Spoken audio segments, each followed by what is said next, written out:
que Dios habló, si era lo que Dios quería decir, etcétera, ¿no?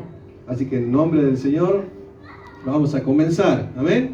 No es una prédica, es una enseñanza. No es lo mismo que cuando nos paramos aquí a predicar la palabra del Señor, ¿no? Así que me he tomado el atrevimiento de hacer un tipo de esquema y voy a tratar de ir explicando cada uno de los puntos. Voy a ver la hora, son las 8:05, tengo hasta las 8:25, justo 20 minutos. 8:20. Me hace señas de allá y me dice que no sé a quién creerle, nada, le creo al profeta.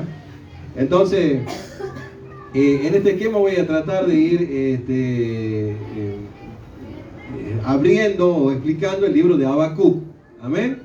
Así que pueden ir buscando el libro de Habacuc, desde el capítulo, son 3 capítulos nada más, del capítulo 1 en adelante, pero no los voy a leer, porque si no sería directamente pararme aquí y leer lo que Dios habló con el profeta. Pero no lo voy a leer porque quiero de alguna manera contarles lo que significa el libro, lo que representó en su momento y por qué se escribió, por qué Dios habló con el profeta y se escribió ese libro, amén.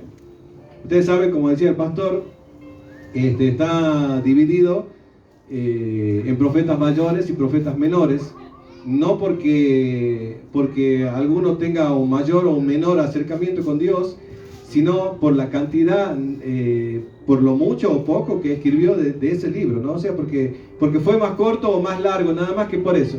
A los que escribieron libros más largos se les llama profetas mayores, a los que escribieron libros más cortos se les llama profetas menores, o también se les llama los 12. En Israel, por ejemplo, no dicen profetas menores, sino le dicen los 12, porque eran 12 profetas.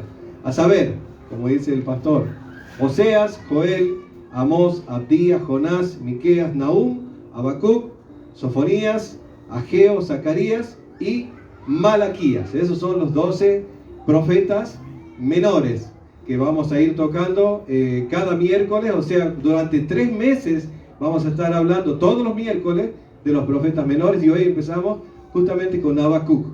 Habacuc es un nombre hebreo y significa abrazo, amén. Así que estás ahí a la par, le das un Habacuc a tu hermano. No veo que se estén abrazando, ¿no? Le das un abrazo a tu hermano aquí en esta noche, un abrazo fraternal, y decir que Dios te bendiga, amén. Esto simboliza el abrazo de Dios con su profeta, pero también puede simbolizar el abrazo de Dios con su fe y el abrazo de Dios con la creencia de que hay un Dios vivo que puede salvar aún en el momento más difícil, amén. Entonces, para que entremos un poco en el ambiente de Habacuc, él profetizó en Judá durante los años 612 al 589 a.C. Era justamente ese tiempo donde ellos iban a ser tomados prisioneros por Babilonia, por los caldeos, y entonces iba a venir Babilonia e iba a tomar preso Judá y los iba a llevar al exilio, como todos ustedes saben. Entonces, había en el pueblo un gran problema, que era de corrupción, de reyes que no seguían las enseñanzas del Señor. Se dice que el rey Joacim era el que estaba reinando en ese momento, hijo de Josías. Josías era un rey que cumplía con la voluntad del Señor y había encontrado los manuscritos donde había cambiado todo y había sacado toda la idolatría del pueblo del Señor. Pero una vez que él murió en la batalla, en la famosa batalla de Megiddo. Él murió, y entonces después de la muerte de él le sucedió Joacim y fue un desastre. Realmente Israel tuvo reyes para el olvido. Realmente tuvo reyes para el olvido. 1 o 2 nada más caminaron derecho y caminaron según la voluntad del Señor, amén. Entonces, amén. Amén. Ahí me gusta, no están atentos ahí. No están ahí. Esto es una enseñanza, es un desafío para mí. Les cuento que es un desafío porque hay que explicar un libro completo, ¿no? Por más que tenga pocos capítulos, hay que explicarlo. Hay uno que tiene un capítulo también, ese lo vamos a dejar para el último. Lo vamos a dejar para el último, ese que tiene un solo capítulo. Entonces el pueblo de Israel estaba tan corrupto y estaba tan en desobediencia del Señor que el profeta, hay un diálogo interesante entre el profeta y Dios. Generalmente, el profeta estaba para recibir las directivas y las órdenes de Dios. Entonces, una vez que recibía esas órdenes, las trasladaba al pueblo, diciéndole: Jehová me ha dicho, o el Señor ha dicho, hagan esto, hagan aquello, hagan otra cosa. En este caso en especial y en particular del profeta Habacuc, no sucede así, sino que hay un diálogo, y el libro es un diálogo entre el profeta y Dios, o entre Dios y el profeta, ¿no?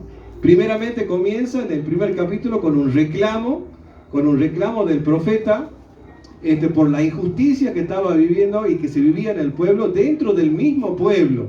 Es decir, no se quejaba todavía de los enemigos, se quejaba de la corrupción, se quejaba de la idolatría y de toda la maldad y de la injusticia que estaban sufriendo los justos, es decir, aquellos que sí creían en Dios, que sí perseveraban en Dios y que estaban realmente pasando momentos difíciles.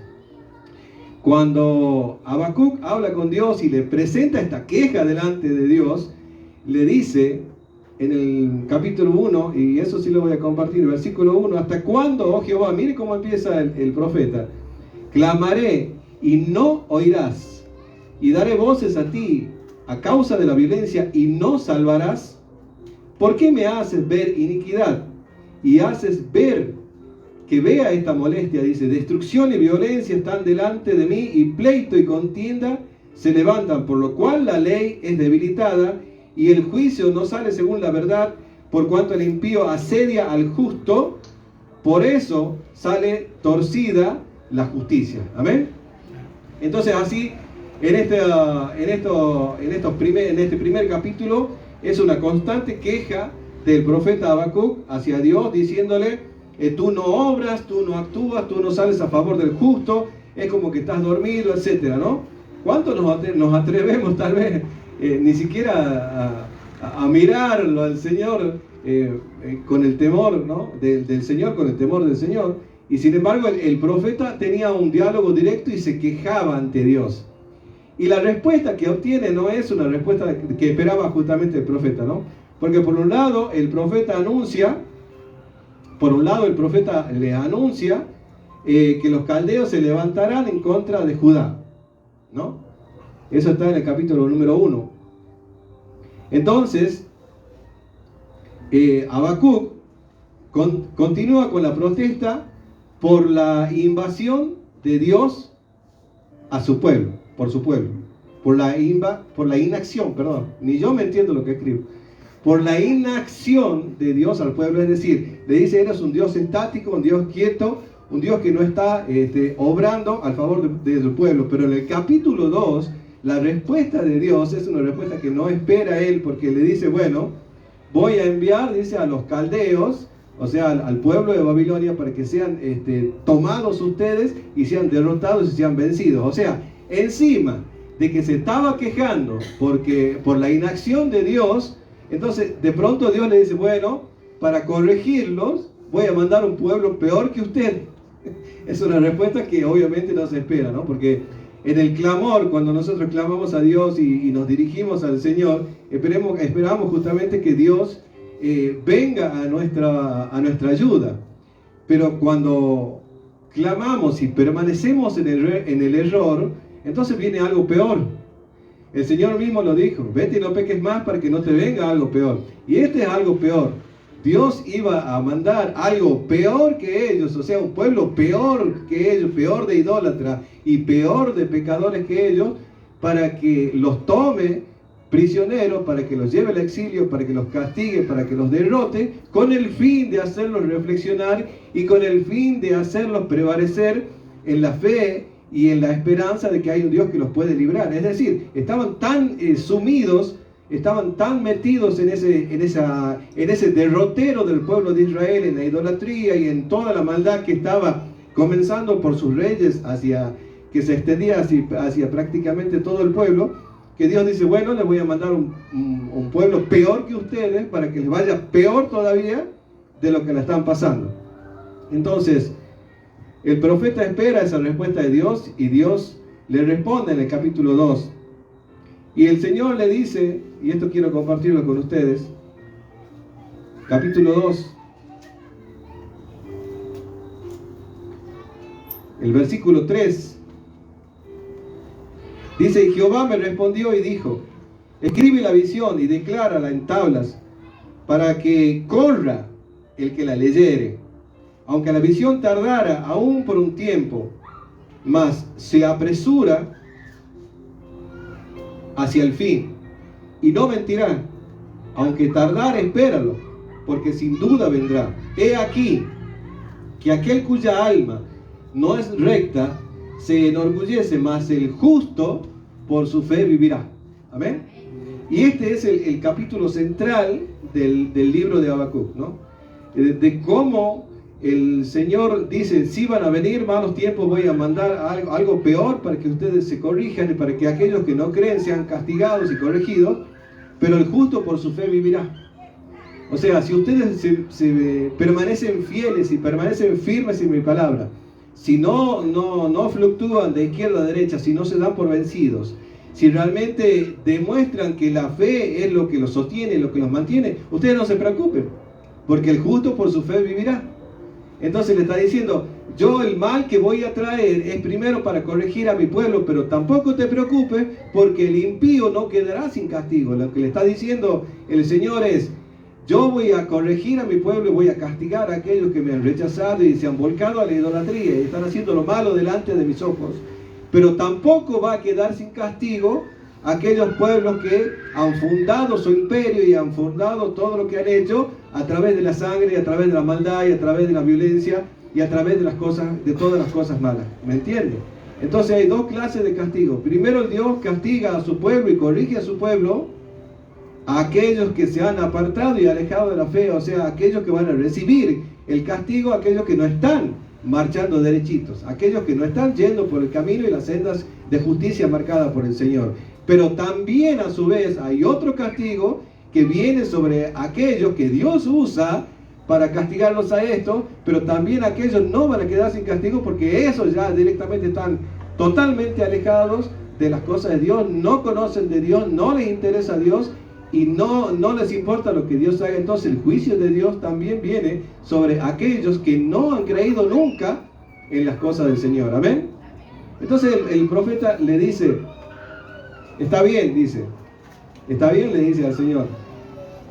El profeta dice: clama por misericordia, en el versículo número 3. Él comprende, el profeta comprende que el juicio se viene sobre esta gente, ¿no? El juicio viene sobre esta gente que es idólatra, sobre esta gente que está totalmente corrupta, sobre esta gente que ha fundado sus imperios a través de la sangre derramada, por la violencia, por el saqueo, por el latrocinio y todas las demás cosas. Entonces el profeta comprende lo que va a pasar.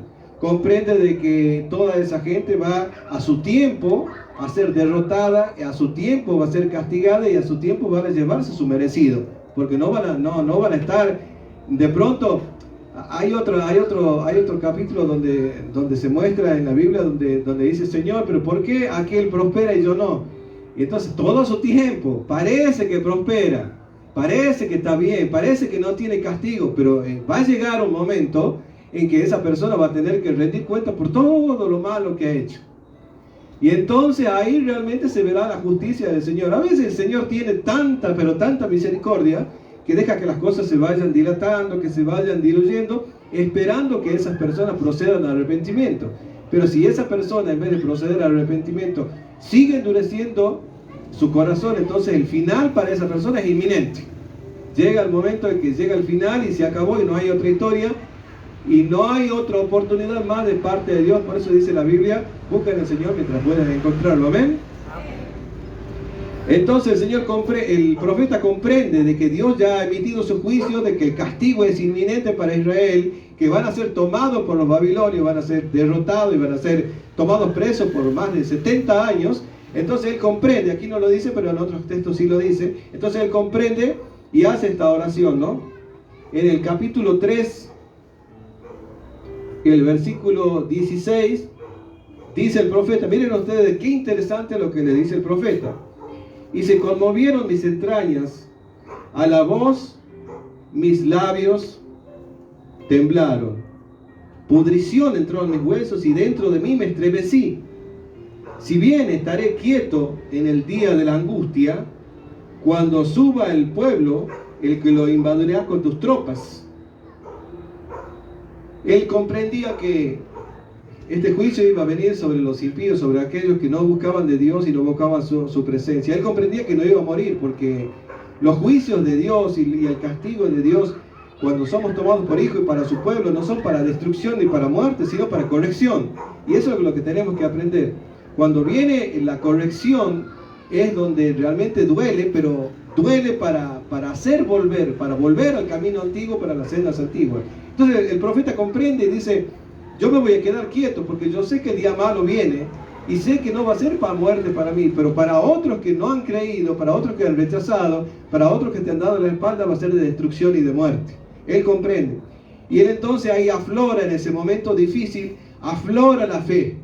Aflora esa fe que dice: yo voy a seguir creyendo en ti a pesar de todo, a pesar de las circunstancias, a pesar de la lucha, a pesar de la prueba, a pesar de que no tenga nada, voy a seguir creyendo en ti. Amén. Y entonces aquí dice: aunque la higuera, el famoso versículo que lo hemos cantado tantas veces, ¿no? Aunque la higuera no florezca. ¿Le han escuchado ese tema o no? Dice: aunque la higuera no florezca, aunque falte el producto del olivo y los labrados no den mantenimiento y las ovejas sean quitadas de la manada o de la bajada y no haya vacas en los corrales, con todo yo me alegraré en Jehová y me gozaré en el Dios de mi salvación. Jehová el Señor es mi fortaleza, en el cual hace poner mis pies como de ciervas y en mis alturas me hace andar. Amén. El profeta comprende que la fe que él tiene lo va a librar del día malo, y aunque le falte cosas, aunque le falte lo material, aunque no tenga nada, aunque esté pasando por enfermedades, por luchas o por pruebas, en ese momento el Señor de su salvación se va a manifestar en su vida. Amén. Él comprende realmente, él comprende que la fe es la que salva al justo en el momento de la angustia, en el momento de la pena, en el momento de la tristeza. Es la fe la que prevalece, y es esa fe la que Dios mira en el corazón de cada uno de nosotros. Amén. Porque cuando Dios mira corazones, no ve personas sentadas, no ve personas paradas, no ve personas danzando, no ve personas predicando, no ve personas alabando, ve corazones. Y esos corazones son o rechazados o recibidos. O es olor fragante o es olor a podredumbre, como decía acá. El profeta estaba reconociendo que él se sentía como un olor a podredumbre, porque comprendía que aún no haciendo lo bueno, Dios tuvo y tendrá misericordia de él, porque él permaneció en la fe. Hace rato hablábamos de la permanencia en la fe, ¿no? Algunos están, otros no están, unos se fueron, otros llegaron, pero estamos aquí. Hemos venido acá y estamos en un momento, tal vez venimos de un proceso, venimos de algo malo que hayamos vivido, pero seguimos aquí. Entonces quiere decir que hay algo en nosotros que otros no tienen, o que otros no han sabido cultivarlo ni hacerlo crecer. Estamos aquí porque Dios nos ha llamado. Estamos aquí porque tenemos un propósito. Estamos aquí porque la fe que Dios nos ha dado permanece viva a pesar de las tribulaciones, a pesar del castigo, a pesar de las correcciones, y todo lo que Dios usó para nuestra vida fue para bien. Por eso dice: a los que aman a Dios, todas las cosas les son para bien. Esto es, a los que son llamados conforme al propósito de Dios. Tenemos un propósito de Dios con el cual Dios nos ha marcado, y con el cual nos está diciendo: quiero que llegues al final, como le decía aquí al profeta. No te preocupes. En otras palabras, Dios le estaba diciendo al profeta: no te preocupes por lo que va a venir, porque a vos no te va a venir. Qué lindo es saber que nosotros, aunque pasemos por procesos y aunque pasemos por esas luchas tremendas que tenemos en nuestra vida, Dios permanece con nosotros y no nos va a dar nada más de lo que podamos soportar. Amén. La presencia de Dios es lo que nosotros tenemos que anhelar. Esa presencia de Dios es la que Dios quería para el pueblo, pero el pueblo endureció su corazón, se fue para dioses ajenos y se olvidó de quién era Dios. Dios no quiere que te olvides en esta noche quién es Él. Amén. Amén. Bueno, yo no quería predicar, pero